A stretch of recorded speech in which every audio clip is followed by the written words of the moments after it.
Good morning, good morning, good morning. Welcome to National Action Network Saturday Action Rally. We're coming to you live on WLIB 1190 AM in New York. We're streaming to you across the country on a number of platforms, including Facebook and nationalactionnetwork.net. We are live right here in the House of Justice, 106 West 145th Street. Call somebody. Tell them the action is on the air. The Reverend Dr. Al Sharpton is in the house and getting ready to come to you. We're so pleased that we're with you on this Saturday morning, because when you hear the cry of no justice, no peace, you know this is where the action is. Our president and founder is the Reverend Dr. Al Sharpton. The chairman of our board is the Reverend Dr. W. Franklin Richardson, senior pastor of Grace Baptist Church in Mount Vernon, New York. I'm attorney Michael Hardy. Will be with you throughout the broadcast this morning. We are so pleased to have today for our inspirational word segment the Reverend Brinson Walston. He's the lead servant at the Greater Blessings Ministries in the great borough of Brooklyn. Also, if it's Saturday, our musical director, Minister Tyrone Richardson, is in the house along with the Change Choir and Ensemble. And if it's Saturday, you know, our dear sister, the coordinator here at the House of Justice and special liaison to President Sharpton, will be here to ask you what's on your mind. That's right. She wants to know what you're thinking about, because if you've not been thinking about anything, you must be totally asleep, because there is so much happening wherever you are, wherever you live, wherever you walk, wherever you do whatever.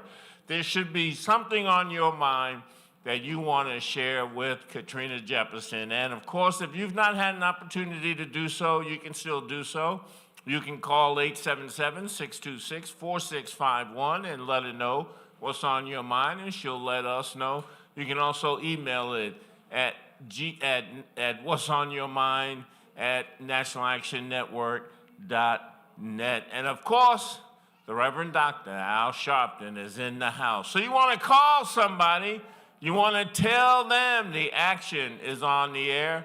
The Reverend Dr. Al Sharpton is in the house and getting ready to come to you. Brothers and sisters, we also remind you that the NAN Youth Huddle will meet on Monday, January 23rd, live here at the House of Justice Auditorium beginning at 6 p.m. Please spread the word and get into the action with our youngest and brightest dreamers of today and leaders of tomorrow. For more information on the Youth Huddle experience, you can call 877-626-4651, or you can email nanyouthhuddle@gmail.com. Also, it's Saturday today and tomorrow, Sunday, both at 5 p.m. So today at 5 p.m., tomorrow, Sunday at 5 p.m., we invite you, of course, to tune in to MSNBC's Politics Nation with Al Sharpton. That's today at 5 p.m., tomorrow, Sunday at 5 p.m. Tune in to MSNBC's Politics Nation with Al Sharpton. And then, of course, January 26th is the last Thursday of the month. If it's the last Thursday of the month, it is a legal night here at National Action Network. And brothers and sisters, hear me far, hear me wide, hear me close. We are coming back to legal night live, fully in person. The attorneys will be here, we'll be here, and wherever you are, you can be here. So we will be here live and in person this Thursday, 7 p.m., legal night here at National Action Network. It is the last Thursday of the month. So spread the word. It's the last Thursday of the month. So legal night at National Action Network is back. And we'll be back live, and we look forward to seeing you. So tell your friends, your family, anybody who may need to have a little bit of time to ask some questions of an attorney, get some direction on legal issues that may be confronting you, or you just may need some counseling. You may want to come on and be here for this Thursday evening, 7 p.m., for Legal Night, which is always the last Thursday of the month. But right now, brothers and sisters, Dr. Alvin Ponda, Vice President of the New York City chapter, has some additional information for you. Thank you, Attorney Hardy.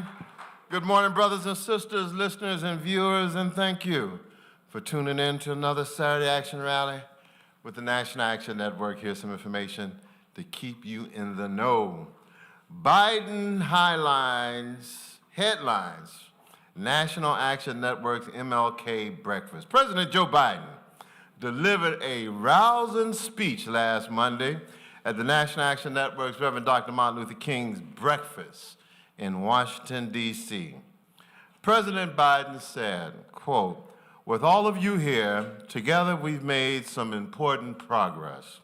2 years ago, our economy was on its back, flat on its back. People were hurting, particularly in minority communities. Black Americans and other people of color were disproportionately hit. And Kamala and I and our administration acted decisively with the help of people in this room to not only rescue the economy from the pandemic downturn, but to lay the foundation for a stronger and more resilient and more equitable economy for decades to come." Reverend Al Sharpton presented awards to the following individuals. The MLK Day Lifetime of Excellence in Public Policy was awarded to the Honorable Nancy Pelosi, Speaker Emerita, U.S. House of Representatives.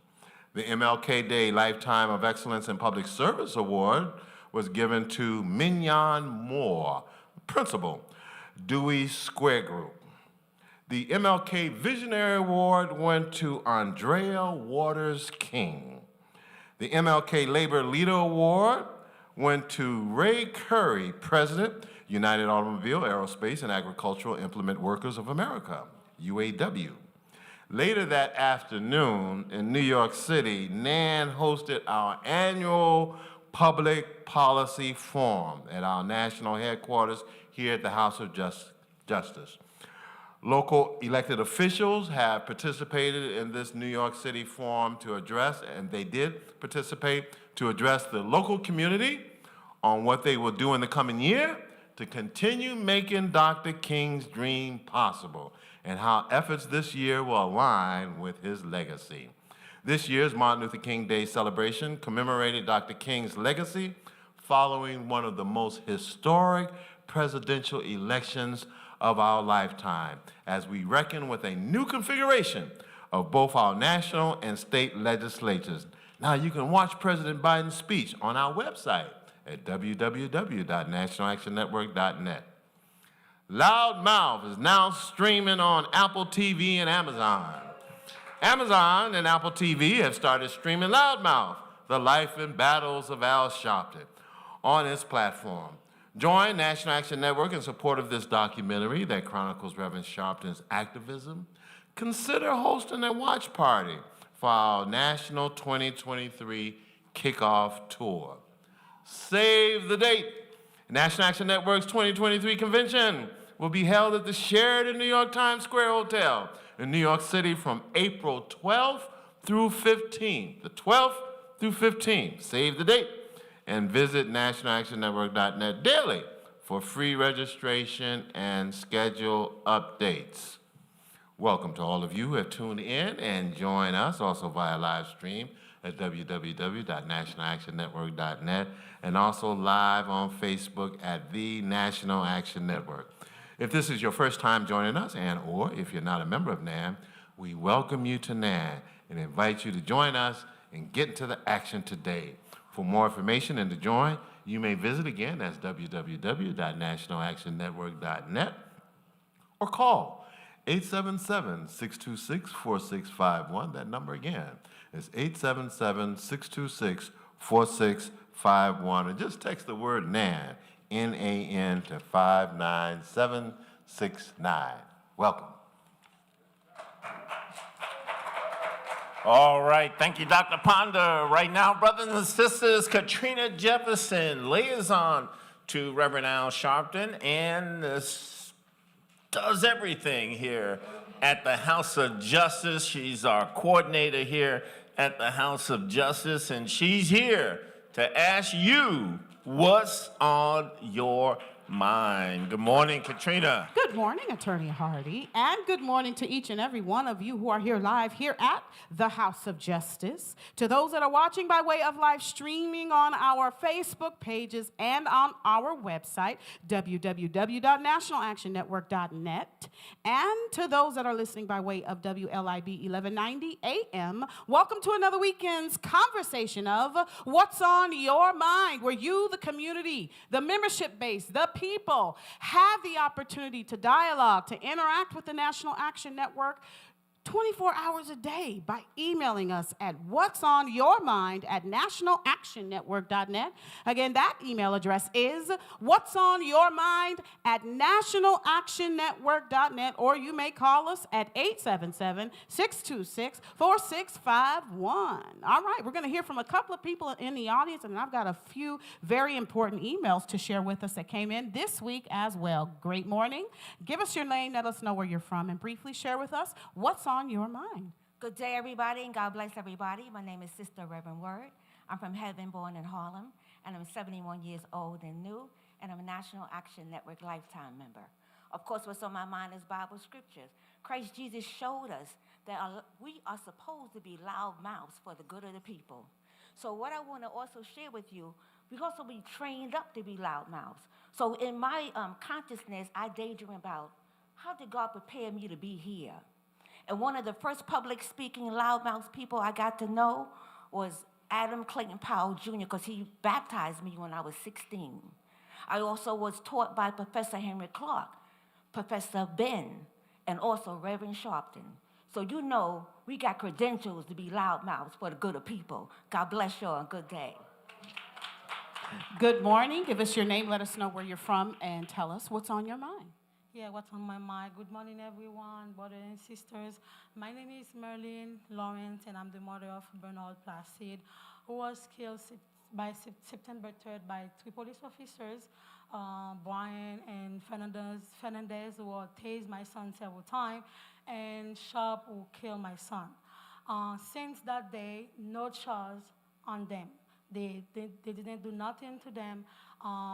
January 24th at council meeting, we want everyone to come and help me to support the cause, because they didn't use any protocol, any technique to save my son. That's when on January 24th, we want everybody to come to support the cause, because we want them to be held accountable for what they did to my son. They didn't do nothing to them since that day. They're still working, nothing's been done for them. That's when I need your help. I cannot do it by myself. I need your support. Come support me the address is 75 Van Brent Street in Englewood, New Jersey, 07626. Come to support me. I cannot do it by myself. Thank you. Absolutely. And National Action Network definitely stands with the Placide family. And for those that are not physically here at the House of Justice, you may call in and we'll make sure to have the address and the directions for you if you would like to be with us as we support that family in Englewood. All right, we've got an email coming in from Wanda Fawcett of Harlem, New York. And it reads, Happy New Year's, my advocacy family. I really wish I could be there in person, but I am truly with you in the spirit of love and truth. As we speak truth to power, many of us who have had trouble with disability transportation, but we use our advocacy in many ways. Calling our politicians on Black agenda in the New York City, around the country, and around the world. We also do grassroots passing update information from the youth rally, which is a magnificent outreach for the youth, also speaking to everyone about the great documentary Loudmouth, and getting updates from the NAN rally on Saturdays. Getting great gospel music, and the spiritual word of God is so fulfilling and inspiring. Thank you, Reverend Al, and all of the NAN family. Loudmouth really brought me up to date. I wanted so much to see it again and again, a documentary one can see over and over, tearjerker and true, Finally, yes, so much is going on in the world that can blow a person's mind. Anxiety set in, and the belief that nothing has or will change. But that's a stone-faced lie from the devil himself. We must continue in faith and in hope. I am older now and was young, and God has never failed. Please don't give up on God, for he will not give up on you. God never fails. We have the power to overcome. Thank you, seniors. I am standing on your shoulders for all your bloody sweat and tears of the years gone by. Sincerely yours, Sister Wanda, loving NAN member. And she's from Harlem, New York. Next comes from Christine Dudley, who is the chair or president of our Interpreter Advocates Committee, and she's from here in Harlem. Good morning, my NAN family and friends. I am Christine Dudley, president of Interpreter Advocates Committee and advisor to the House of Justice Deaf Club. What's on my mind is about sharing with the world and the support and education our deaf community receives from the National Action Network. We have been in existence since 2008. A bump in the road happened in July 2021 when I was hospitalized and diagnosed with a rare heart disease, eventually suffered a stroke, and was hospitalized with COVID. Well, it's 2023, and I am still here of sound mind and grateful spirit. Kudos to our interpreting team, A.J. Jones, Sandra Jeffries, Lisa Lockley, Kanara Price, and Deaf Club co-chairs Tanya Ingram, Cynthia Hemmings, and Donna Miles. That's the team who, in spite of the bump in the road, continue to move the engines of our committee forward. Zoom virtual interpreting takes place at every Saturday rally. You can't see us, but we see everything, and our committed group of volunteer interpreters work as a team to make sure this service is provided. You don't even know who they are because they never look for recognition or a pat on the back. Just keep on providing a much-needed service. Our deaf members are grateful they can continue to learn and improve themselves based on the teachings of the Reverend Dr. Al Sharpton and this NAN body. What's on my mind is wondering if this organization is fully aware of the difference you make within the deaf community. Trust me, it is significant and noteworthy. We continue to hold Deaf Club meetings, workshops, and events all on Zoom. We don't worry about special seating. Our deaf members are always virtually a part of this NAN audience. Technology afforded us an opportunity to expand our services for our deaf members. We are also able to bring together interpreters from around the country to support NAN and create new interpreting initiatives. We continue to provide interpreting teams for special NAN events such as the MLK Breakfast in Washington, NAN conventions, and others throughout the year. Because of this organization, we continue to be a leading force for justice and accessibility in the deaf community. Deaf and hearing organizations reach out to us for advice and support. How thankful we are to NAN that we can provide our services to the deaf and hard of hearing communities, regardless of race or creed, while knowing our volunteers will use professional integrity and professional proficiency. What's on my mind is thanking Reverend Dr. Al Sharpton and the NAN family for all you do for our community. I pray that God will continue to bless you. We, the interpreters and deaf leadership, thank you for the opportunity to serve. And that comes from our very own Christine Dudley, the president of our Interpreters Advocates Committee. And last, this really is a piece of NAN history brought to our attention by our sort of archivist, Josh Cureton, who's also one of our lead advisors to the Crisis Committee. Good day, Katrina. What's on my mind today as we approach the 20th anniversary of the fire at the first House of Justice, Monday, January 23rd, 2023.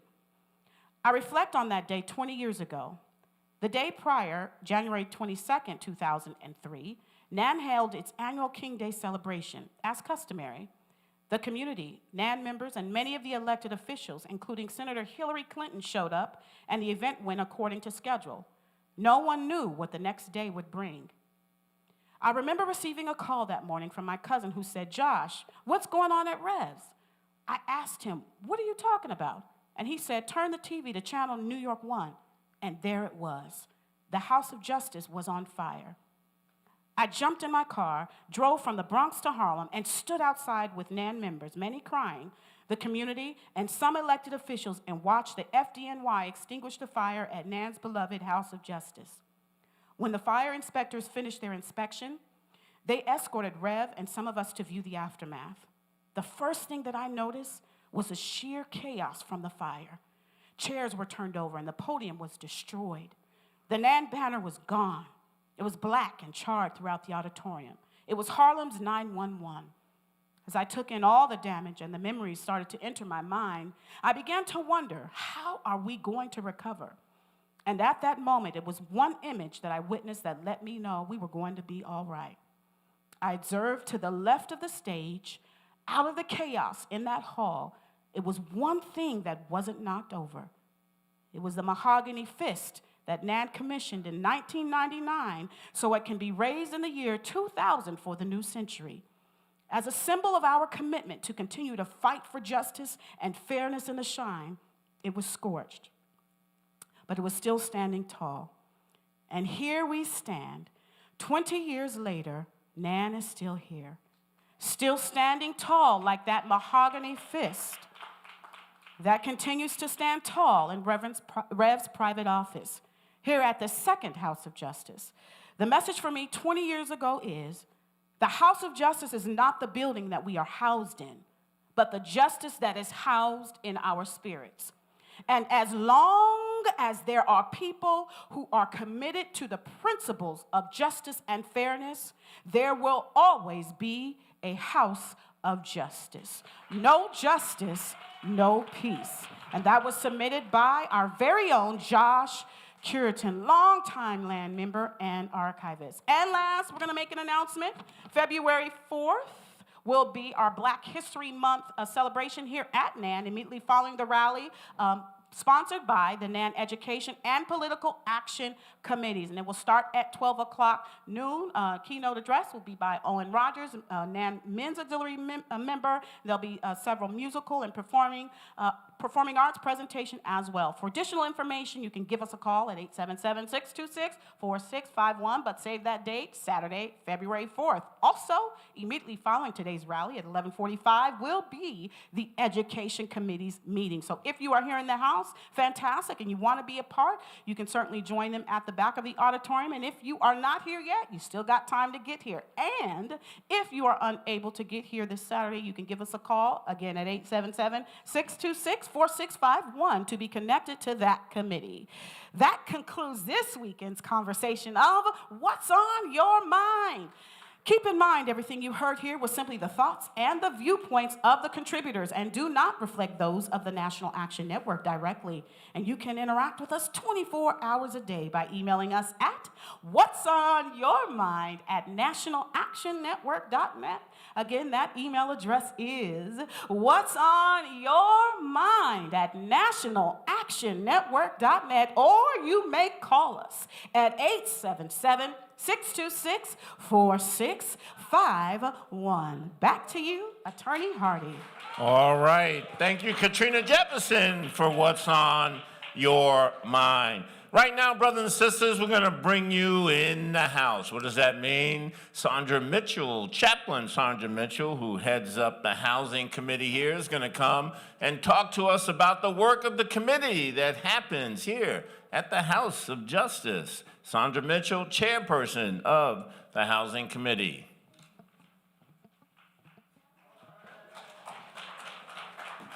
Good morning, and thank you, Attorney Hardy. Happy New Year and happy new purpose-driven you.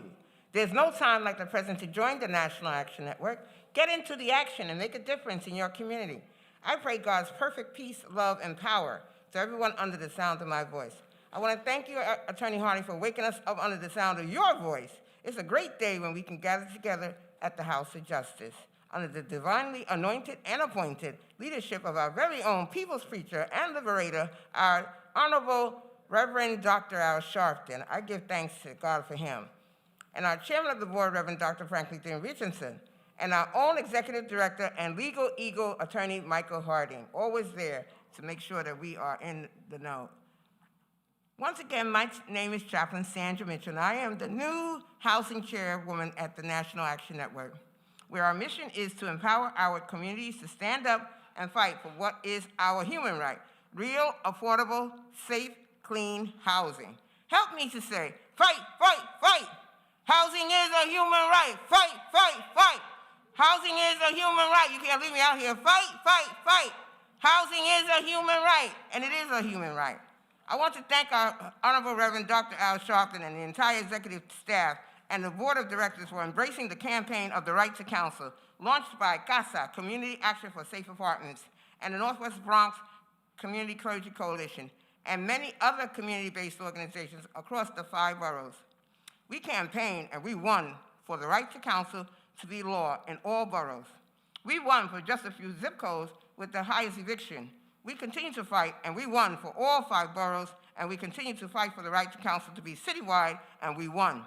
Now, we need all hands on deck for the right to counsel to be statewide. Presently, the housing courts are experiencing case overload. They are pushing eviction cases without allowing the tenants time to obtain legal counsel. Let's fight to adjourn all unrepresented cases. And so I want to ask you to answer the call and join the new housing committee so we can win the fight together. Fight, fight, fight. Housing is a human right. Yeah, some of y'all got it, I got it. We have information to share with you and how to connect to monthly legal clinics on Zoom or in person to get quality repairs. Stop landlord harassment. Defend your home from eviction. Allow me to empower you to start the new year with the new you by becoming a member of the National Action Network. You can get into the action by calling 877-626-4651 to become a member of the National Action Network, and then send your inquiry to join the Housing Committee by sending me an email. My new email is abundantlifesandra@gmail.com. abundantlifesandra@gmail.com. Personally, I became a housing advocate when I grew tired of moving from place to place due to no heat, no hot water, no repairs in the tenant apartments, as well as rental apartments in private homes and co-op apartments. That expanded to shelters, and just recently, advocacy for proper heat and air conditioning in a nursing home. Speaking about no heat in your apartment, I want to share with you information about how to apply for a free heat sensor to track how often your apartment is illegally cold. Know the facts. New York City requires your landlord to heat your apartment October 1st through May 31st. From 6 a.m. to 10 p.m., it must be 65 degrees Fahrenheit or above when the temperature outside is below 55. You know, 65, 55. Some of y'all play numbers, y'all know. And from 10 p.m. to 6 a.m., from 10 p.m. to 6 a.m., it must be 62 degrees Fahrenheit or above, regardless of the outside temperature. Log on to heatseek.org/qualify. And if you have any questions about the HeatSeek Center, please email at info@heatseek.org. At the Housing Committee, we are joining with other community-based organizations and coalitions to educate and empower our communities to know their rights, to stand up and fight back. Send me an email today or as soon as you possibly can to abundantlifesandra@gmail.com. Please place in the subject line, answering the call for NAN Housing Committee. Meet the first Saturday of every month for 30 to 45 minutes or as needed via conference call or Zoom. We all know that knowledge is power. We have several housing classes that are coming up, and we want you to know your rights about affordable housing, succession rights, leases, major capital improvement, rent guidelines board, and how you can stop this sin of this country, the sin of this New York City with eviction processes. So thank you very much for your listening ear. Amen. All right, Chaplain Sandra Mitchell, thank you for that. Right now, brothers and sisters, she's a member of the Change Choir, and she's got a solo for us this morning. Tisha Hunter. Praise the Lord. Come on, give God some praise this morning. Amen. If you know how good he is, if you know how great he is.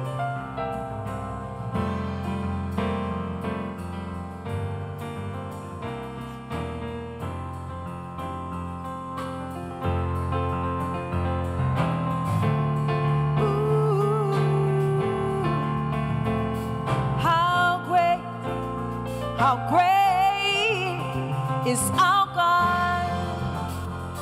Listen. The splendor of a king, clothed in majesty. Let all the earth rejoice. Let all the earth rejoice. He wraps himself in light, and darkness tries to hide. They tremble at his voice. They tremble at his voice, yeah.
Alicia Hunter, our soloist this morning, member of the Change Choir, and of course, all under the direction of our musical director, Minister Tyrone Richardson.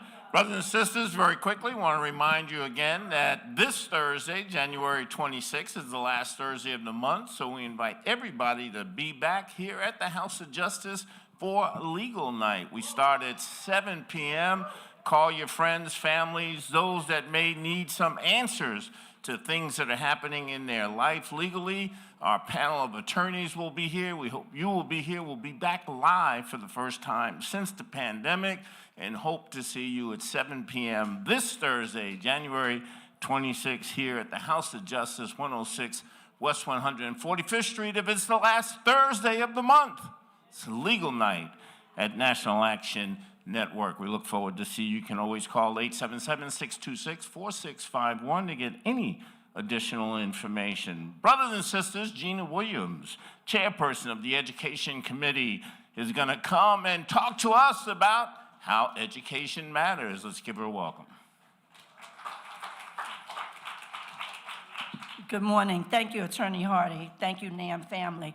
I'm up here today to express the importance of the Education Committee councils. And right now, we are in an election process throughout the city of New York. There are 32 city councils. And I need for people to envision how you can be a part. You just need to have a child in public school, or you can be appointed by the Manhattan Borough President or Brooklyn Borough President, whichever borough you are in, or the public advocate. And the site that you could go to is schools.nyc.gov/elections 2023. The reason why this is so important is because we sit in these rooms and we rally on policies, procedures, legislations, work on the guidelines for what's the district. And right now, we are at a cause and crisis. We have children killing each other. And this is something that is very strange. And it reminded me of Strange Fruits by the lyrics of Billie Holiday. And the reason why that this is so profound and proficient right now is because our Reverend Dr. R. Sharpton, they tried to make him a strange fruit when they tried to stab him. We had lots of leaders who have been assassinated. Martin Luther King, Malcolm X, the list goes on.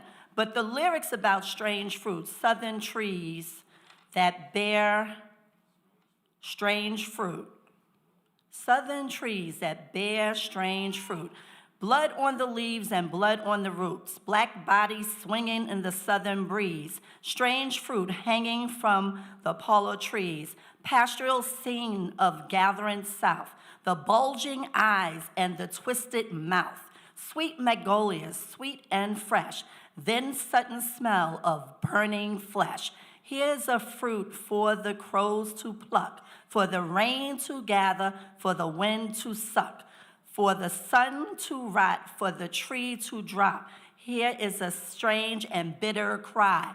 And we do not need our elected officials, all of color right now in this season, to become strange fruit.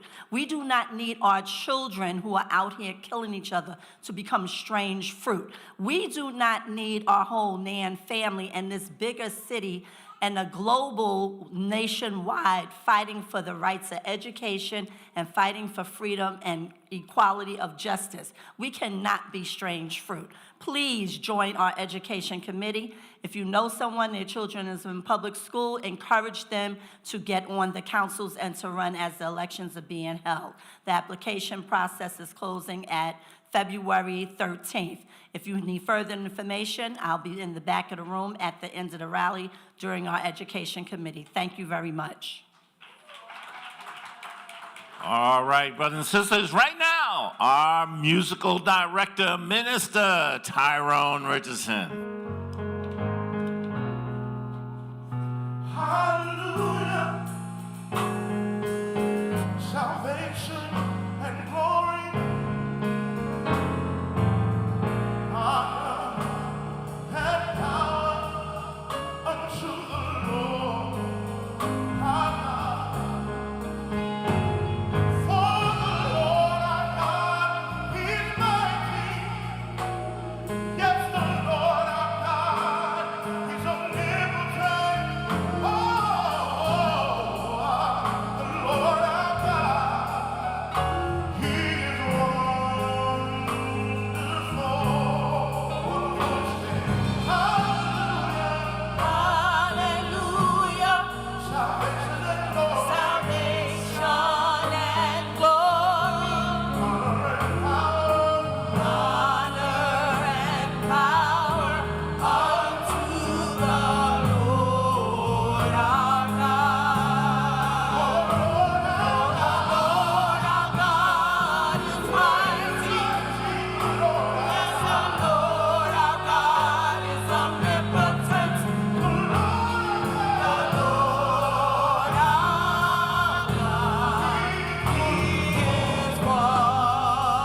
That is the Change Choir under the direction of Minister Tyrone Richardson. Brothers and sisters, it is our honor and privilege this morning to have with us for our inspirational word the Reverend Brinson Walston, lead servant of the Greater Blessings Ministry in the great borough of Brooklyn. Let's welcome him.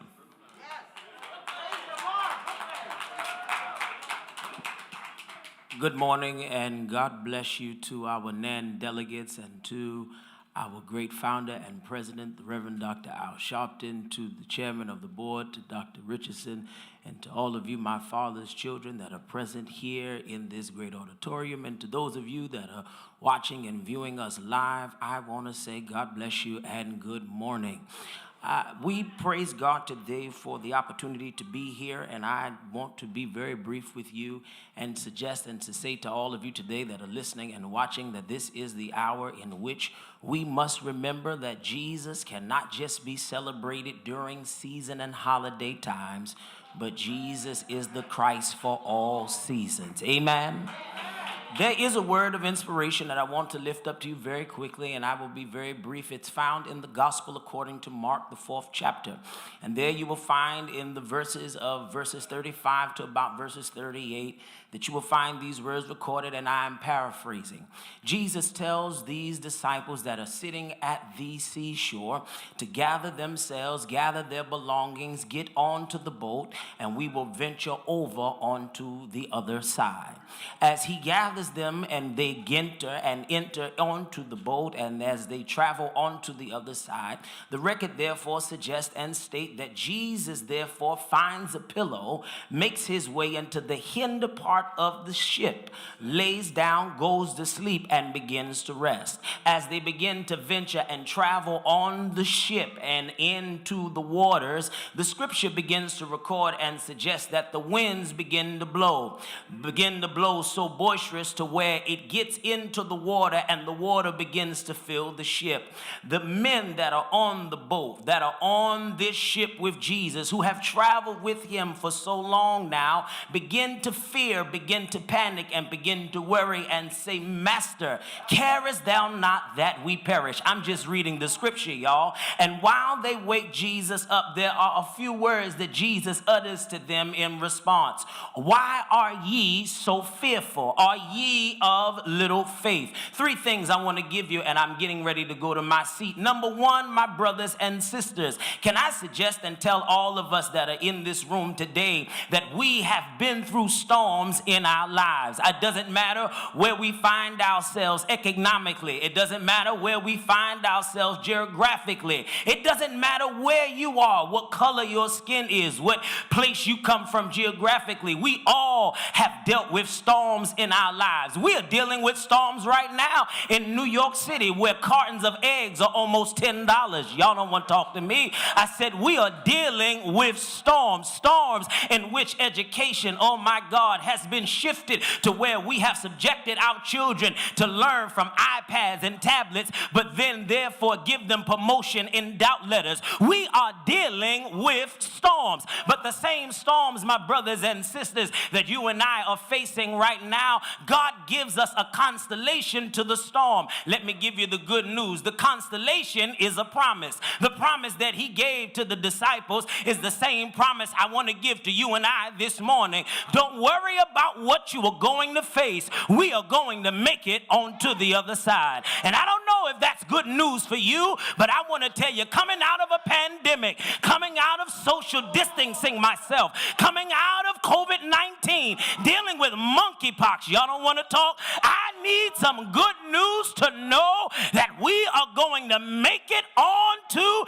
the other side of a divorce, the other side of a pandemic, the other side of grueling and impatient and unwavering disease. We are going to make it. And I don't know if that's good news for you, but you ought to make that your declaration in this month of this new year that we are going to make it in spite of what the government may say, in spite of what legislation may say, in spite of what the status quo of our economy may say. My hope is built on nothing less but Jesus' blood and righteousness. I dare frame. I gotta go, but wholly lean on Jesus' name. On Christ, the solid rock I stand. All of the ground, it is sinking sand. I want to tell you, my brothers and sisters, that we have a promise from the Lord. But don't you be worried. Don't be dismayed. But I got to tell you the truth, my brothers and sisters.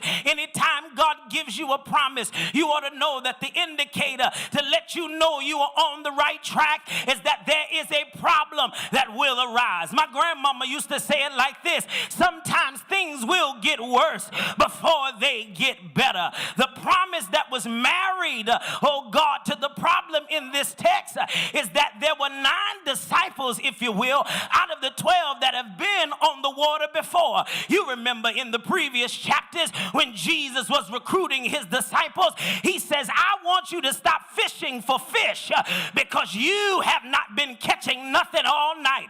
But if you come and join my business, I'll make you fisher of men. And I want to tell somebody in this room this morning that this is the hour where you cannot be fishing and casting your net and not catching anything. But this is the hour where you connect with a house like NAN, and let God convert you to be fishers of men, men to stand against equality, men to stand against Jim Crow laws, men to stand to say, for God I'll live and for God I'll die. My brothers and sisters, don't you be worried about the problems that may show up. Don't you be dismayed about the perplexing problems that may arise. But I got to go to my seat when I tell you this. The disciples had good enough sense to wake up Jesus.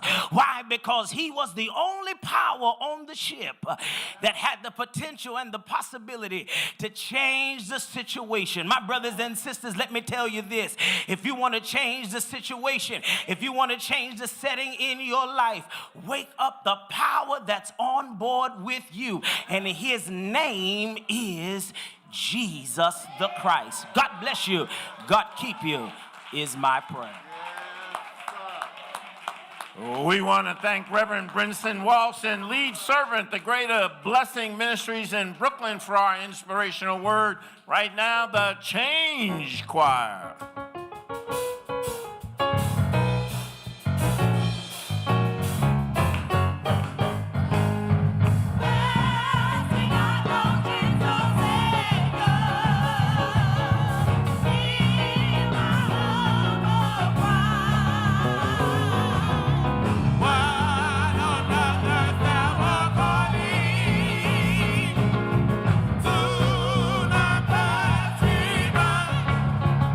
To the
That is the Change Choir under the direction of Minister Tyrone Richardson. Brothers and sisters, I want you to get on your feet.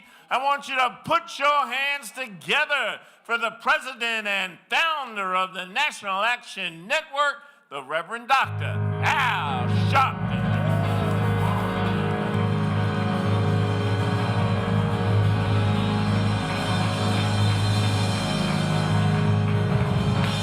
No justice. No peace.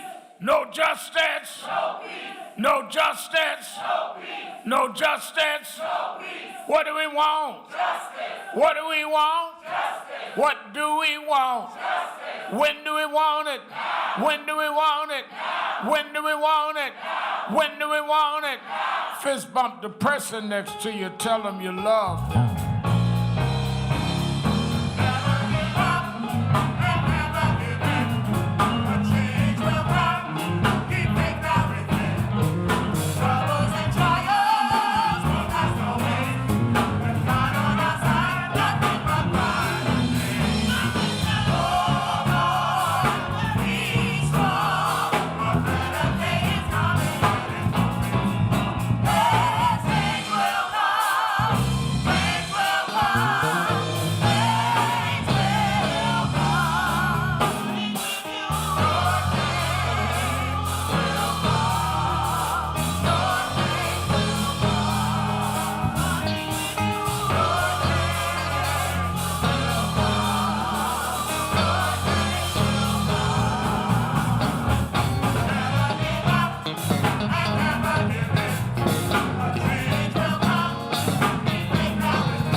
In the 1930s, in Atlanta, Georgia, there was a preacher that wanted to send his daughter and son to school. They told him, despite the fact that the young boy seemed to have a good grasp of what was going on academically, even at a young age, that he had to go to the colored school. He had to go to Booker T. Washington School. He wasn't allowed to go to the white school. And this man raised his son and daughter, ended up sending them on to other schools. In the 50s, his son got a PhD from Boston University. And this was at a time that blacks were not allowed to go to Ivy League schools. And that young man took that PhD and went back down south from Boston and kept fighting segregation. They called him all kind of names. They indicted him for income tax evasion. They stabbed him in Harlem. They did all they could to malign him, but he kept on fighting. And this past Monday, the school he couldn't go to was closed. The places that denied him to eat were closed. It was a national holiday celebrating his birthday, Martin Luther King Day. If the principal had known in the 30s that his grandchildren would get a day off celebrating the birthday of the kid he wouldn't let in school, he would have apologized then. If you keep on going, your change will come.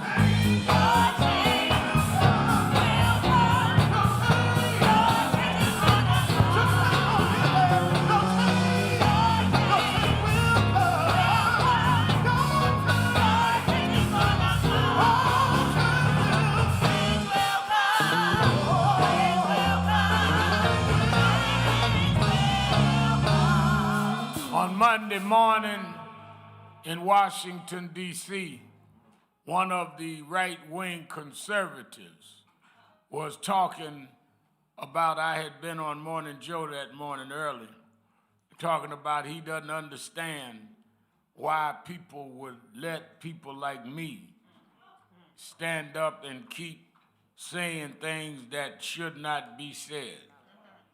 And the lady standing down near the Mayflower Hotel said, "You hear that guy on Fox talking about Sharpton?" And the man said, "I can't get it from you now. I got to move on." She said, "Where you going?" She says, "I'm trying to move before the barricades come."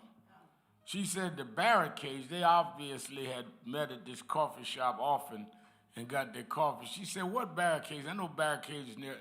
He said, "Yeah, it's going to be barricades around the Mayflower today." She said, "Why they having barricades?" She said, "Because the guy you talk about, Al Sharpton, the president of the United States, is coming to speak at his breakfast for Dr. King." She saw me as a rabble-rouser. But God takes rabble-rousers to shake up things and to change things. And if you're faithful over a few things, he'll make you rule over many, and your change will come.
National Action Network Change Choir. Give them a big hand.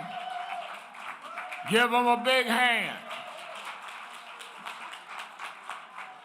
Certainly we're happy to be with you another Saturday morning for the Saturday Action Rally. For you that are here live at the House of Justice, 106 West 145th Street in the Village of Harlem, and you that are listening live on 1190 WLIB AM in New York, and for you that are watching us on various media platforms, we're happy to be with you another Saturday morning to give our report on where the action is. Give a hand to our presider, Attorney Michael Hardy,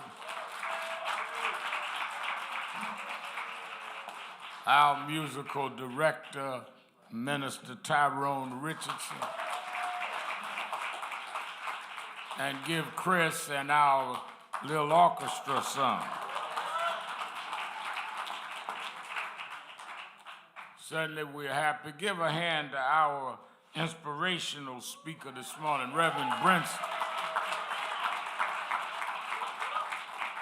Reverend Walston, we certainly enjoyed him as he talked, and that is a great message as we head into this year, that it was their faith that they're faltered. You know, God don't falter. It's your faith in God that falters.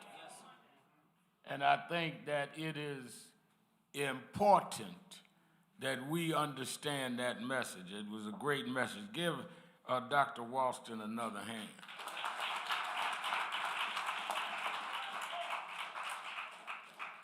Let me say before I go anywhere else that I want to express is our brother Rodney Jones in the house. Yes, I want to express our condolences. Rodney, who's here every week, lost his sister this week. And we want him to know he's in our prayers. Rodney Jones, I call him the mayor of Queensbridge Houses. but he's a faithful and loyal servant of this organization, and I want him to know.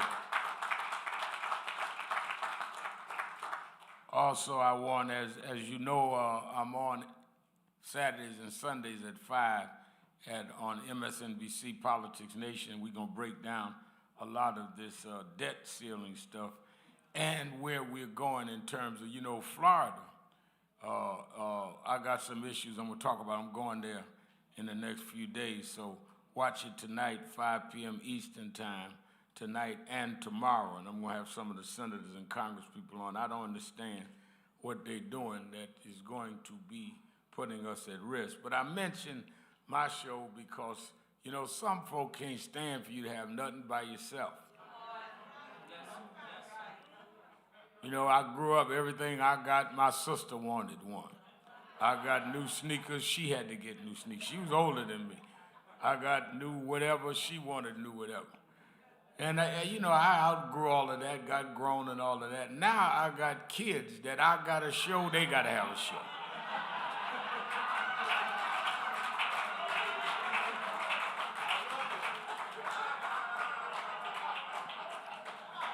So we all went down and watched Sharpton Sisters.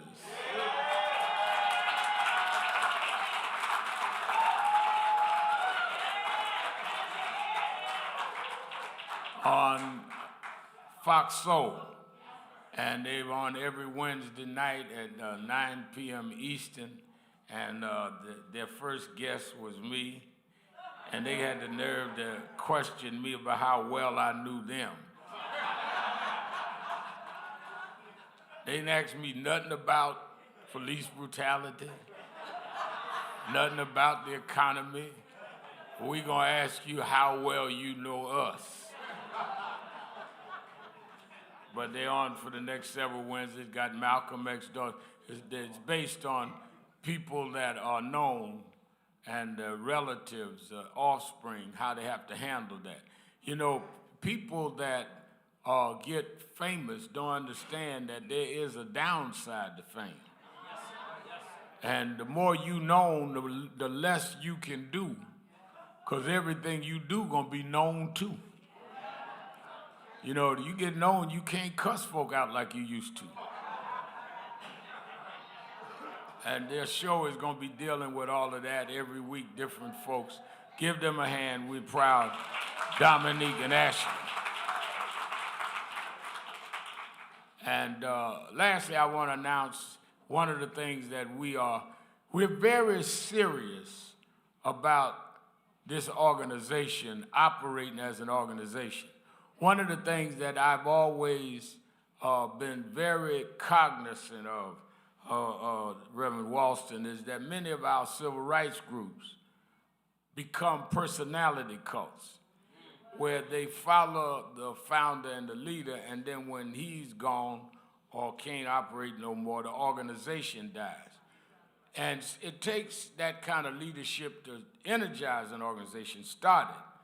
But let's welcome our Impact Television family.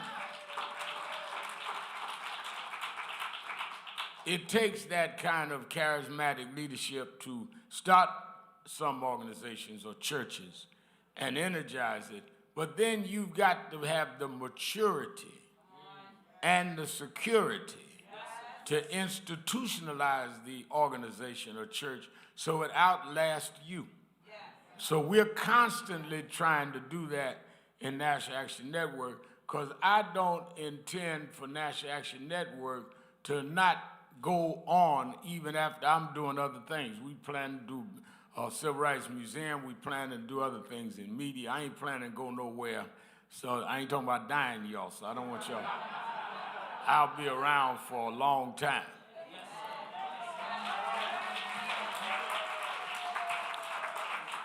Me and Marcus Al was talking the other day about what we're going to do on his 21st birthday. I intend to be around a minute.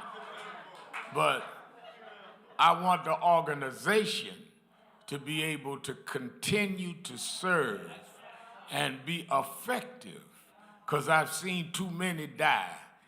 And so we're constantly moving things and putting things in place. We're planning right now our convention, April the 12th through the 15th. And you think we had a great King Day with President Biden in Washington and all the officials here. We're going to have an even greater, more impactful convention with all of our leading preachers, activists, officials convening to see what we're going to do as these right-wingers have taken over the Congress. But in order to make that work, you've got to have people that can keep the oil on the machine. So we announced that starting Monday in the New York City chapter, right here, the new director of operations is the pastor of the Mother AME Zion Church in Harlem. Stand up, Reverend Dr. Malcolm Byrd.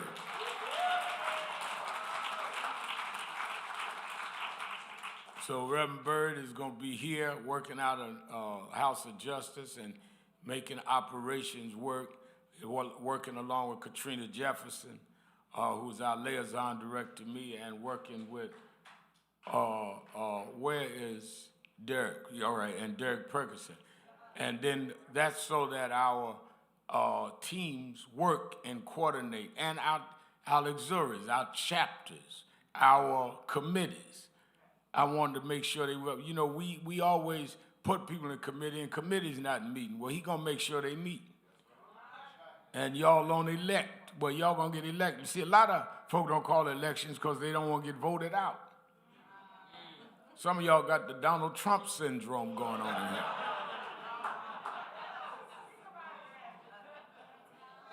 Hello.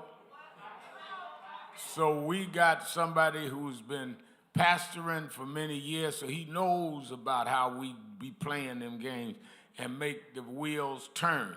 Because let me tell you something, what we are facing in this country, we do not have time to not have well-oiled machines as our organization. People are suffering. People are under siege. Let me tell you something, this whole thing about the debt ceiling in Congress, people act like that's some economic theory that they know on Wall Street. If they do not raise the debt ceiling, it will affect you and me. Let me tell you why. What they're talking about, first of all, let me explain to you what debt ceiling is, because a lot of us don't understand it. The debt ceiling is like some of you that have a credit card, all right? Or a even debit card, but a credit card is a better example. If you got a credit card and your credit, you can charge up to $10,000 or $1,000. And you go and you want to purchase something that's higher than your credit rate. You call and try to raise your credit rate so you can purchase what it is you need that's over your credit extension, because you buying and purchasing not on what you taking out your pocket, you're buying based on your credit. Y'all with me? If they don't let you raise your credit over the $1,000, you can't purchase what it is you're trying to purchase. Now, the United States functions in debt, but they have a credit based on bonds, based on their dealing with tax revenue, based on their dealing in trade with other countries. Every year they have to deal with whether they have to raise the revenue. Otherwise, they can't pay their bills. If they can't pay their bills, Social Security is affected. Medicare is affected, because you can't raise the level of your credit. So when you got these Republicans talking about we're not going to raise the credit unless you cut the spending, what does that mean? That means they want to cut the programs that finance what goes to the people that need the help the most. That's what the debate is. They be trying to use all these big words, and it ain't that hard. But if they can make it difficult, you won't understand they talking about you. we want to cut spending. And people, well, that sound all right until you understand they talking about spending on you. Now, the same folks that want to cut spending, the right-wing Republicans, were the same folks that voted when Trump wanted to give and did give a tax break to the zillionaires and the billionaires. Well, what that got to do with anything, Reverend? Because when they gave them breaks, the tax revenues went down. So when the tax revenues went down, it affected the debt because you had less revenue coming in. And so let me get this right. You want to give a tax break to the Republican right, your billionaires, but then you're going to say, well, we ain't got enough money to raise the debt, so we want to take Medicare away from grandma and Social Security from people that paid into the Social Security fund. We are not going to sit by and allow that to happen.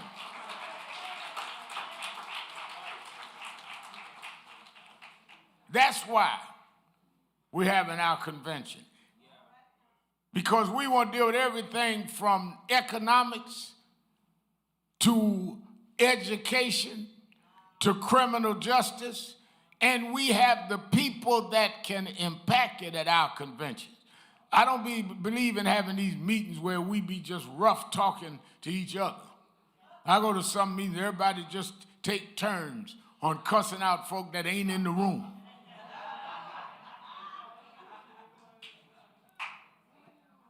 Reason we have the president or the president's cabinet members and heads of different things is they need to hear what we got to say.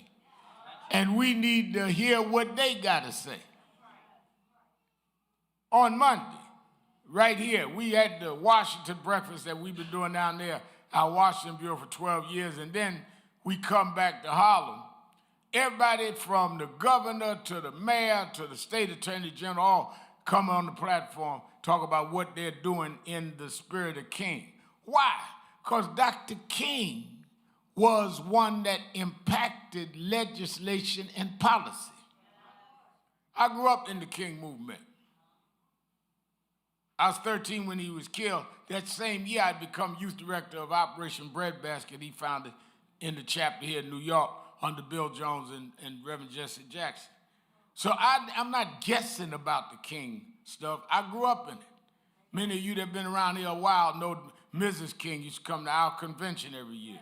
Martin still comes. Martin co-chaired our breakfast on Monday. So that's why I tell these conservatives, you don't know Dr. King better than Mrs. Coretta Scott King. The picture of her right there taking me Dr. King's grave. You don't know Dr. King better than Martin III. But if you are insecure or unintelligent, or both, you'll let folk get on Fox and tell you who Dr. King was rather than his own children. Never somebody talking about, well, Dr. King wouldn't be with Al Sharpton. Well, why is Martin III with him? Right. Why is Mrs. King with him? How are you going to out-king the kings?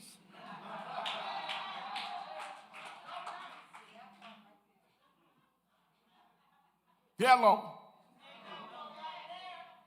And right from not only the debt, gone to where in Florida, all this talk about how Ron DeSantis, governor of Florida, is better than Trump and gonna beat Trump, and some polls got him up, some polls got him down.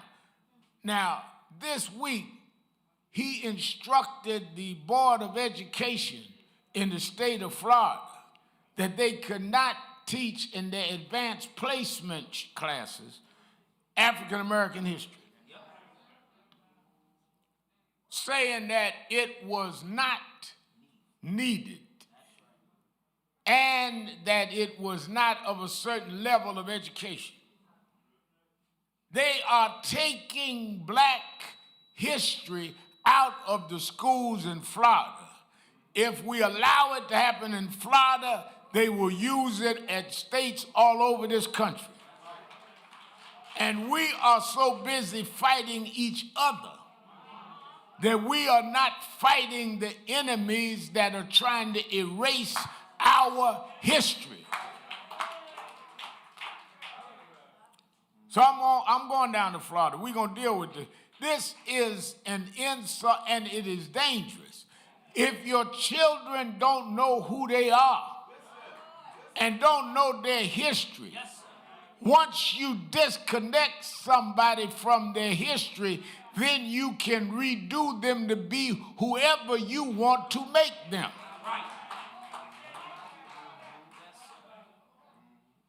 Why do they cut the root? Because if there's no root, there's no fruit. If there's no root, there's no tree.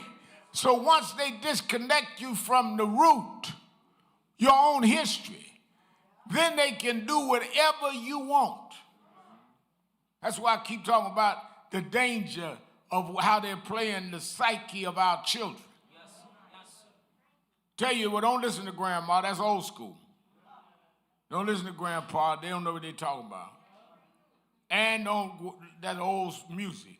We got some new music for you. Well, that's in the Bible. When they, the three Hebrew boys bow to the music. They mess with the music because, you get the right beat, folk will be doing anything. I told y'all last week, people singing at every birthday party, happy birthday to you. Not knowing that Stevie Wonder wrote that song about Martin Luther King. He didn't write it about you. You up there just a pumping. Like Stevie was talking about you. Stevie didn't even know you was here.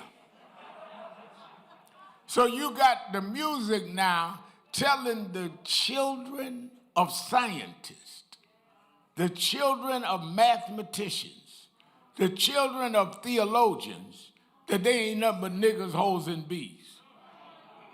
And you got to beat and begin internalizing that. And then we've so poisoned our own citadels of worship that the churches are imitating them rather than directing them on what they ought to be doing. I want y'all to think about that now.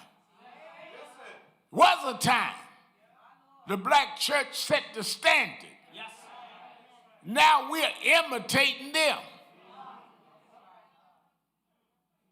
We got to put a little hip-hop in it. No, we got to put a little holy in the hip-hop.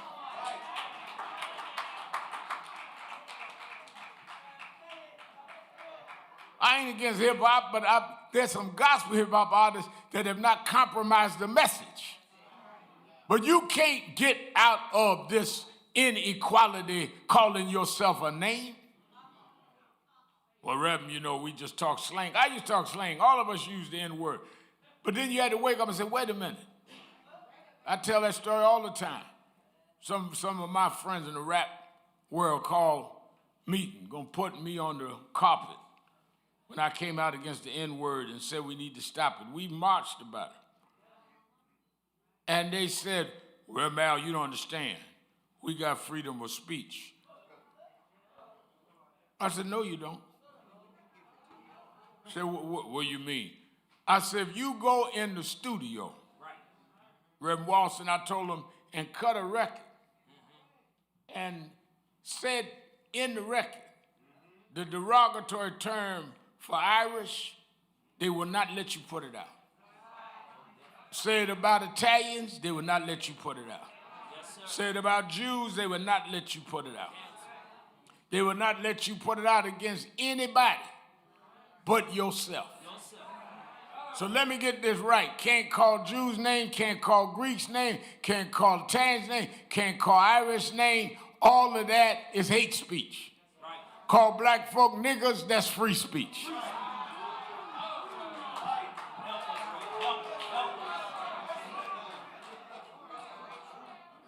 You can't be that stupid. Crippling the minds of your children. And they put so much on you till you turn on those that are trying to help you.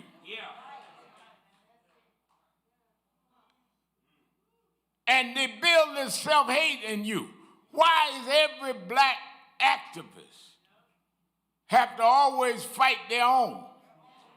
Because we all are trained in self-hate to where anybody that stands up for us, we are mad at them because they reflect on us what we've been taught to hate. I mean, all black leaders, they love them when they die. But they talked about Dr. King like a dog while he was alive. And Malcolm. And Medgar, all of them never died knowing they were loved. And the greatest grief they got was from black folks. One of the things that I'm thankful to God about is that I grew up in the movement, so by growing up under Bill Jones and Reverend Jackson and others, I knew what to expect because I saw it happen to them. So when I got older and people that I helped turned on me, I knew that was coming. I try to tell that to a lot of the young sisters and brothers with me, is the ones you help is the one gonna hurt you. But don't worry about that. You do the work anyhow. But if you're looking for folks to be grateful for you investing in them, you might as well stop and do something else. I mean, I was raised in it and saw it, but it's in the book. 10 lepers came to Jesus. Jesus healed the 10 lepers. Only one went back. Jesus said, where are the other 9? They got healed and walked away. I wanted to be the one to come back because he didn't have to heal me. When the doctors didn't work, when the medicine didn't work, when the prescriptions didn't work, he healed me. That's why I'm here every Saturday morning to say thank you.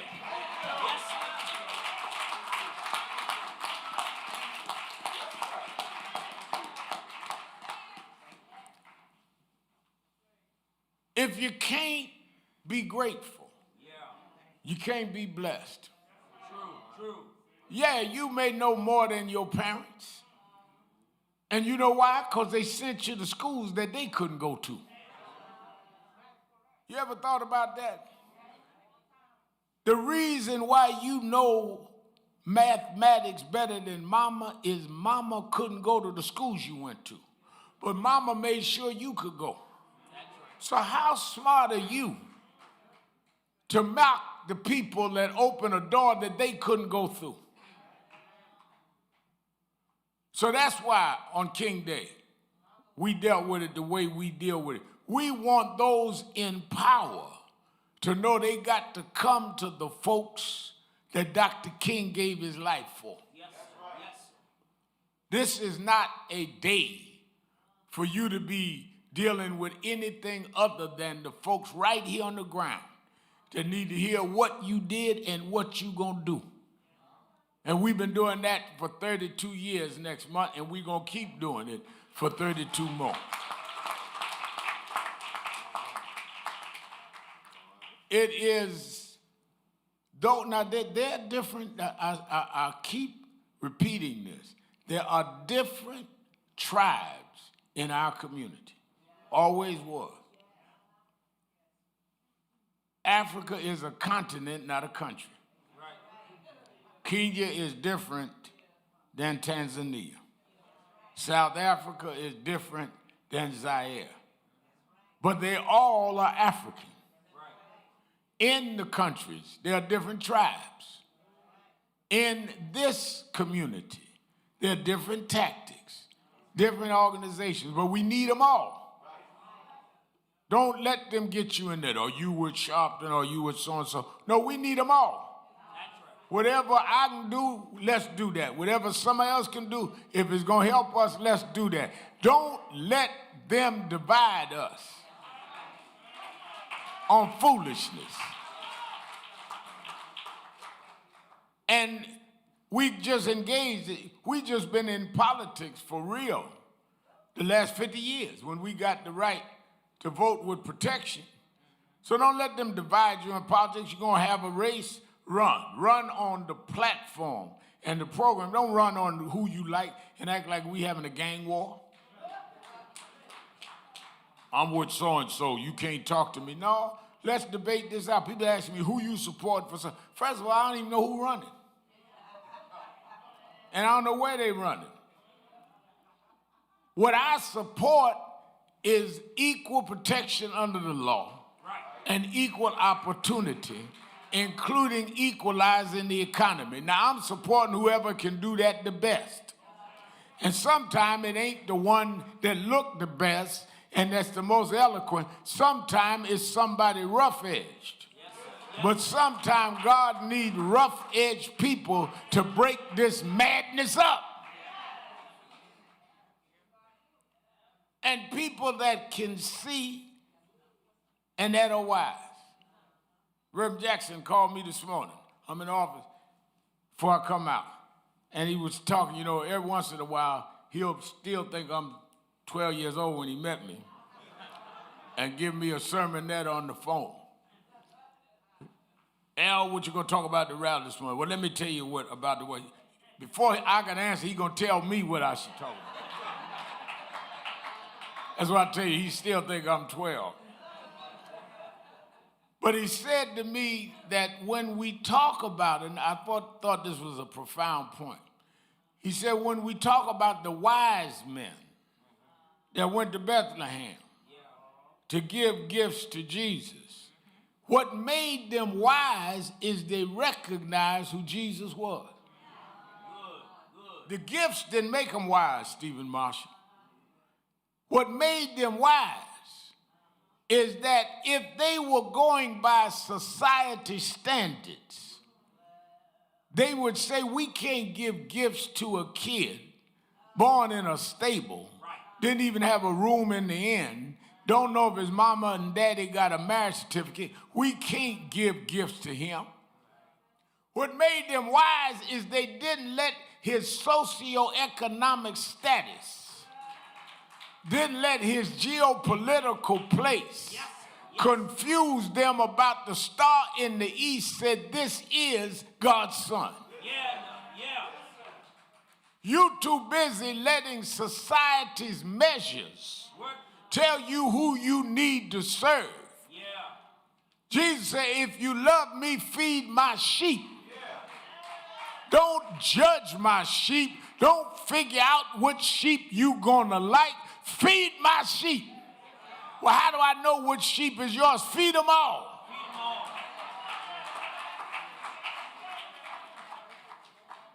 If you feed them all, you don't have to worry about missing the ones that you ought to be feeding. Yes.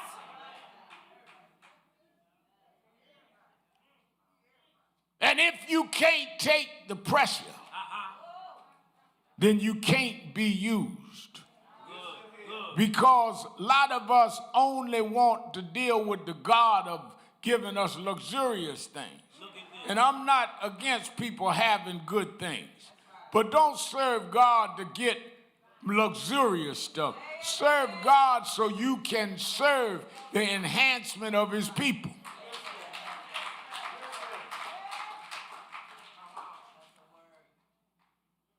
I serve a God that'll give you this, that, or the other. No, I serve a God that if you serve him, he will reward you. Yes.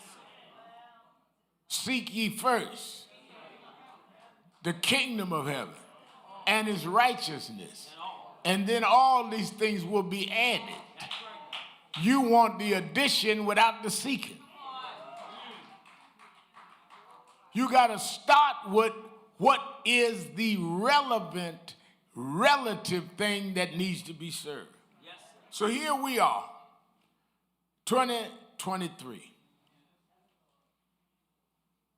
Got right-wingers now that denied the 2020 election, now on the oversight committee in Congress. How you gonna put folks that denied an election over oversight? People that supported the January 6th insurrection on Homeland Security. They made a mockery out of government.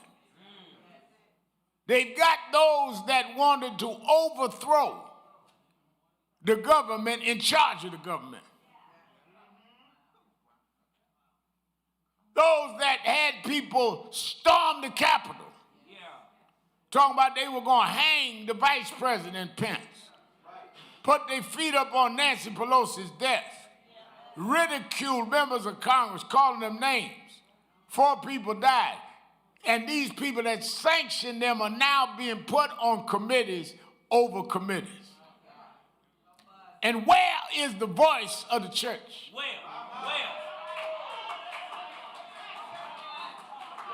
Don't tell me about Belshazzar and Nebuchadnezzar and ignore what they're doing right now. You talking about the rulers in the Bible? What about the rulers right now? Yes, sir. Yes, sir.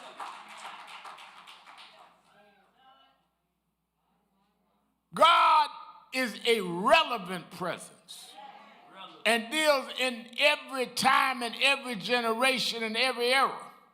God didn't stop in Revelations. They just stopped writing. God is still God. And the same God that could deal with Pharaoh and Belshazzar and Nebuchadnezzar is the same God that can help us deal with these right-wing rulers that want to roll back the clock. God is still on the throne. But that run you right back into why I'm telling you they want you to forget who you are. Let me tell you something. All my church folk watch on Impact TV. The black church was outlawed until the Emancipation Proclamation. Well, what are you talking about, Sharpton? You could not have certain gatherings because of Nat Turner and the rebellions. They had broke down where they didn't want any slaves gathered more than 2 or 3 at a time. Because they may be plotting slave rebellions. Y'all got that? See, a lot of y'all be running around with African garb but got the wrong kind of mind. Ain't no use putting a crown on the head of a dummy.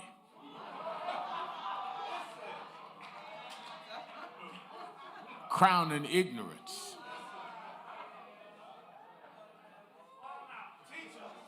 Don't change your name and not change your mind. Good. Hello. So they wouldn't let them gather. That's why I used to tell people, Walston, they wondered why black preachers, we do what they call hooping. And I could never find out. I checked every book I could where hooping came from. And then I came up with my own theory. My theory was that hooping started when they had outlawed us talking in church. After the slave rebellions now. They said, y'all can't gather, and if you do, the slave master gonna come here with y'all saying. So when the preacher got up, no, ain't no sermons, y'all sing. So the preacher learned how to hoop because the master thought he was singing. That's Sharpton theory now. So the slave master there, and y'all singing Amazing Grace, then the preacher get up and say the Lord will make a way, and slave master looking, and said, and God will take you through, and slave master listening. About to stop, and he says, and I know the Lord will make a way. Oh, yes, he will. Slave master, oh, he's singing, that's all right.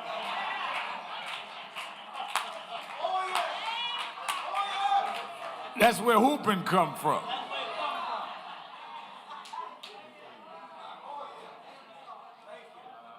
We came from folk that found a way to get around all of those that held us in bondage.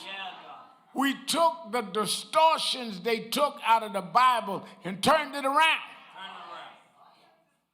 And what they used, they thought they were using to enslave us. We turned it around and made it free us.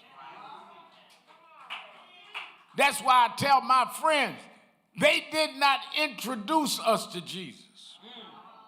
Folk talk about Christianity was a white man's religion. That's not true. The first Christian state on the globe was Ethiopia in 3 A.D. The Ethiopian Coptic Church before it ever got to Rome. We knew who Jesus was before Michelangelo took the wrong brush and painted him wrong. We knew who Jesus was. St. Mark went to Africa. We knew the story of a baby born in a manger, that they had to escape to Egypt and North Africa to save his life. We know who Jesus was. We know. Don't give folk credit for giving us what we already had. Yes, sir. Yes. And then they put pressure on you. Why they put pressure on you? Because if they put the pressure on you, you will deny who you was. They got the story in the Bible. I stay in the book. Folk talk about, I'm on some gospel stations, so that's why I always go right back to the book. Esau, Jacob, what was the story? Sold his birthright for some porridge. He was so hungry. Brother said, if you just give me your birthright, I'll give you a little piece of bread.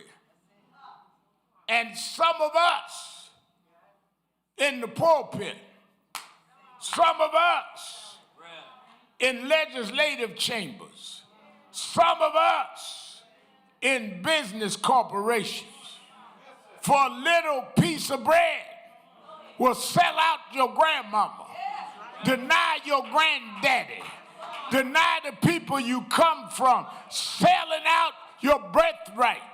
You went in a strong black man, a sanctified black woman, and they broke you down. You sold your birthright out. You don't know who you are and where you come from. But I don't care how much pressure you put on me. I'll know who I am. I don't want your bread.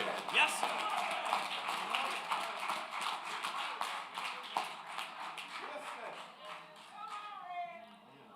That's why I tell them I don't care what they give us. Yes, sir. We are a civil rights organization in the spirit of Dr. King. Yes, sir. Yes.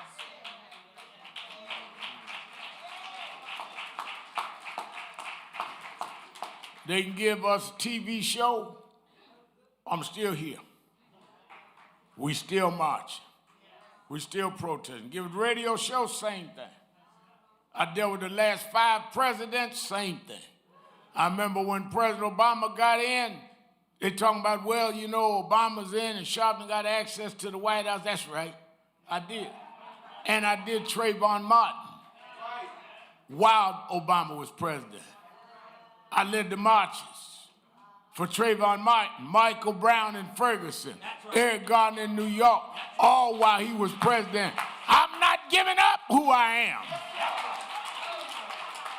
I'm not selling out my birthright.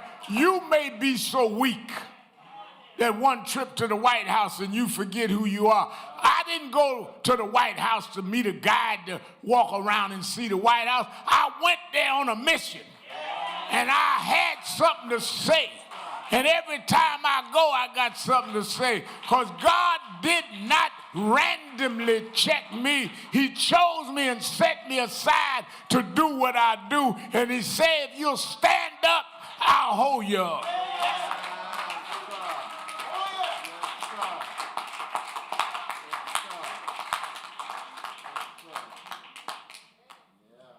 Some of y'all just Jeffing.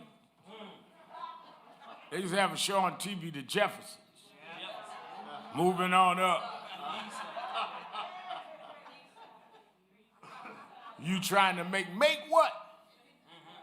Whatever you make, it don't change you from who you are.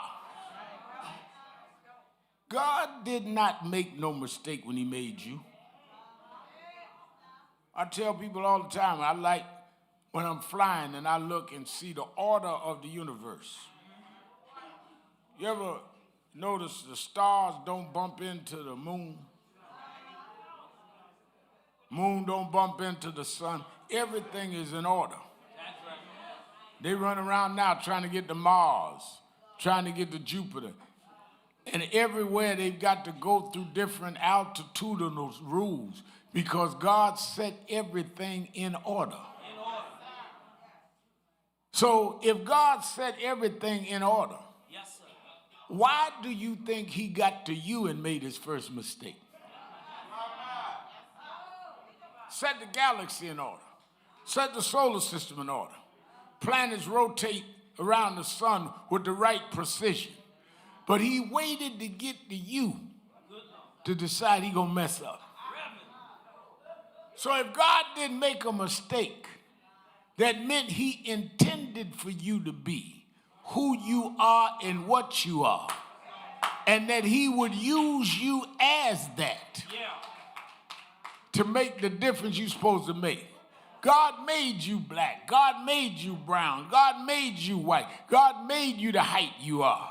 God made you to the parents you made. Didn't nobody ask you before you got here to check a box on what kind of mama you wanted or what kind of daddy you wanted. That was chosen for you. And the same way he chose you like that, he put everything in place for you to do what you were born to do. I can't do what others do. I can't get on that keyboard and play like Richardson. I can't get out there and politic like Hakeem Jeffries. I can't sing like Marvin Gaye used to sing. But I can do what Al Sharpton do better than anybody else can do Al Sharpton.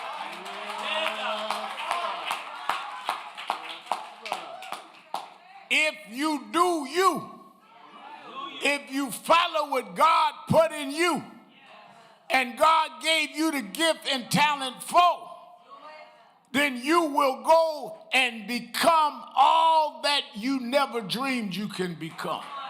Because God didn't make no mistake. Quit arguing with yourself and be at peace and submit to the calling in your life. God called everybody to do something. Stand up and do it.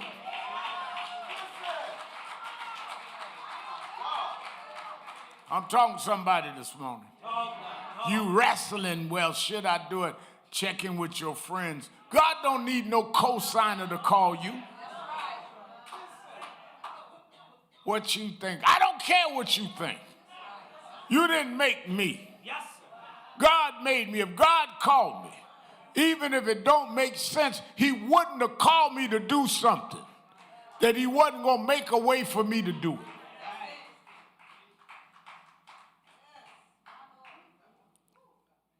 And yes, you're going to have trouble. Yes, you're going to find challenges. And you're going to have trouble anyhow. Don't act like if you don't do your calling that life is going to be free of all kind of trouble. You're going to have trouble no matter what you do. I'd rather have trouble about doing something than trouble about doing nothing.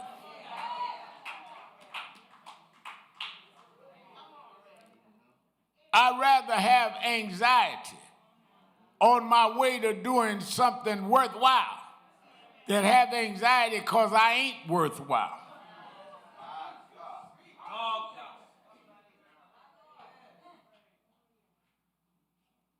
You and I was talking to Dr. Michael Eric Dyson. Let me tell y'all something about this having trouble thing. I'll let you go after this, but I want y'all to, Dyson said something to me that I found very, very helpful.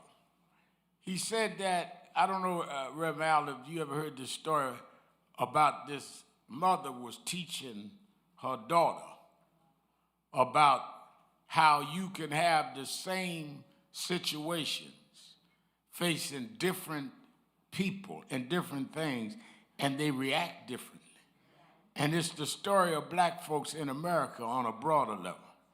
He said she took her daughter in the kitchen and she put 3 pots on the stove, on 3 different burners. And she put water in each of the 3 pots. She turned the heat up in each one, the flame the same measure in each pot. She said she put some carrots in one. She put in the second one some eggs. And in the third one, she put some coffee beans, some black coffee beans. Said after it bubbled up, and they all now the same flame, after it bubbled up and they all were the same heat, she said, look in the pot of carrots. The carrots were sturdy, the carrots were strong, the carrots were one pot, but one thing that she saw is the carrots had become soft and boiled down. And the heat took the hardness away from the carrot. Some of y'all like that. Some of y'all, the heat takes you from being hard and makes you soft. She said, now look at the eggs. Well, the eggs are liquidy inside with a thin shell on the outside. And they put in the water made the inside hard. Yeah. And the outside shell became even softer. You could peel it off and you can see that the heat made the inside of the egg strong and the liquidy gone. She said, but baby, wait and look in the third pot. She looked in the third pot. And she said, what about the coffee beans? She said, I don't see the beans. She said, what do you mean you don't see the beans? She said, all I see is the darkness, black water. She said, because some of us are so strong that when they throw us in the hot water, we don't change on the inside. We change the water that they put us in. Yes. Some of us are like black tea beans. Yes. We didn't become hardened by America. Yeah. We didn't become soft by America. Some of us were strong enough till we changed America. You put us in the back of the bus. But now we're a black woman vice president. You took us out of the schools, but now we're sitting on the Supreme Court. You threw us in the water, but look at the water now. Your children is singing our songs. Your kids are rapping our raps. We changed the water.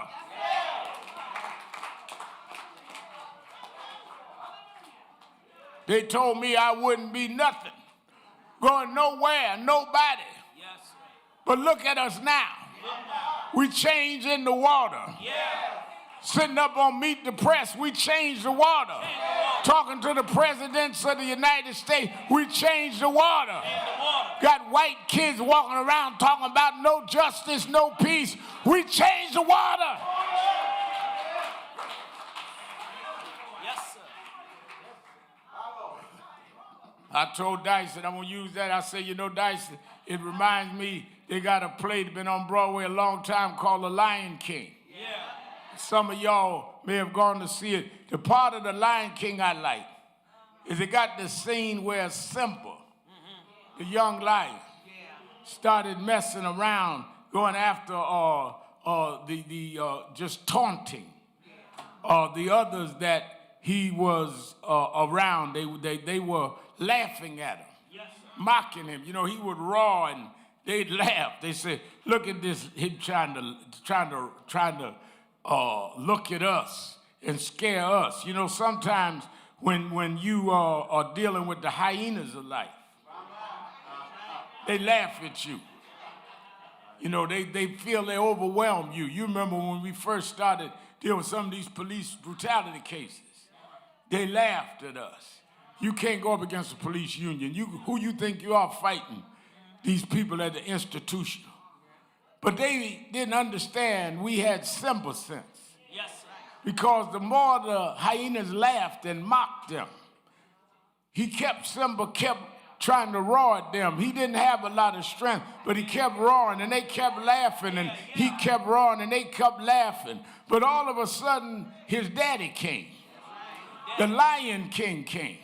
And when the Lion King came and roared, all the hyenas ran for cover. I show up every Saturday morning to say, I may not have a strong roar, but if I show up, my daddy gonna come. I got a God that is my father. And when my daddy roars, the rocks gonna cry out. When my daddy roars, the earth gonna tremble. When my daddy roars, the first will be last, and the last will be first. And the lion and the lamb we're gonna lay down together. I'm gonna wait for daddy to roar. Daddy gonna roar. I don't care who you put in Congress. You wait till my daddy roars. We will make it. We will get through. We will be victorious. Beams of heaven as I go through this wilderness. Below, yes, yes, yes.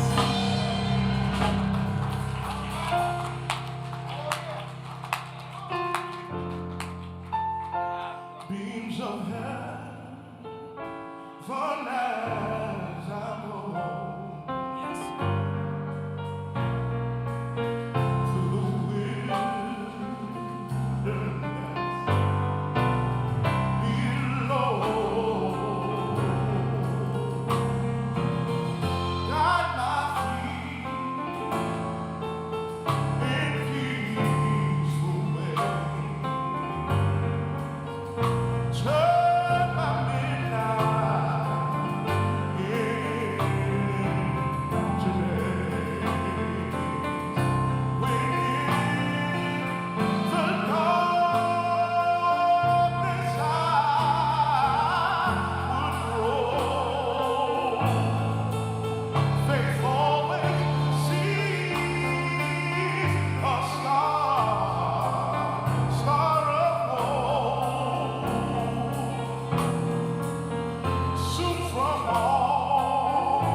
Everybody's singing.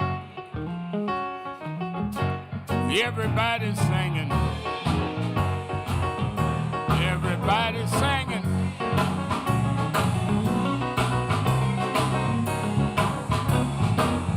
Everybody's singing. Sing it like you mean it. Sing it like you mean it.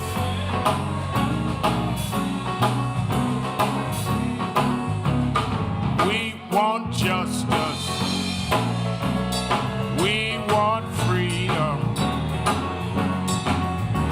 Everybody's singing.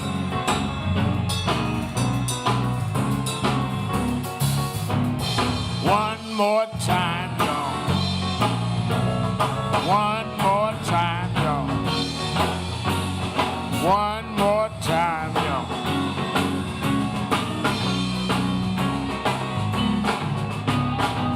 I'm open the doors of the movement.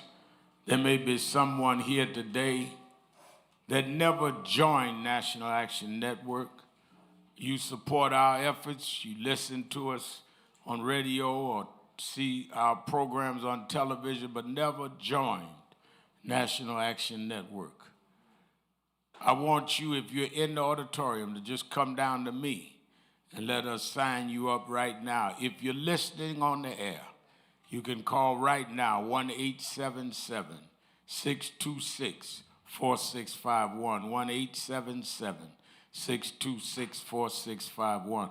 But if you're here, just come right to me right now, and we'll have someone sign you up. Come on. Everybody's singing. Come on. Everybody's singing. Everybody's singing.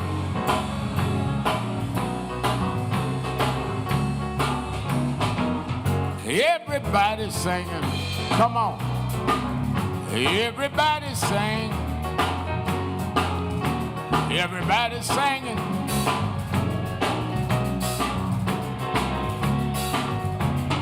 One more time, y'all. One more time, y'all. One more time, y'all.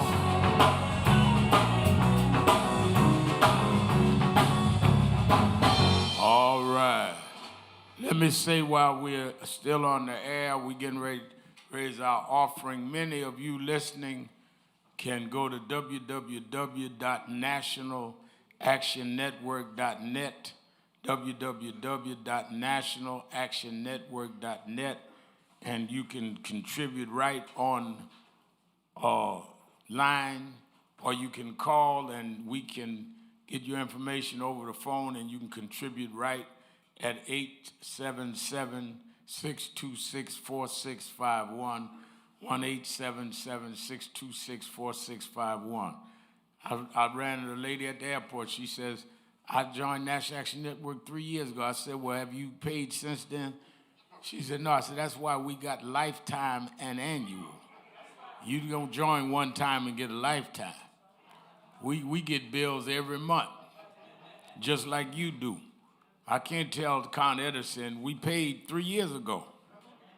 They said that's when your lights went out 3 years ago.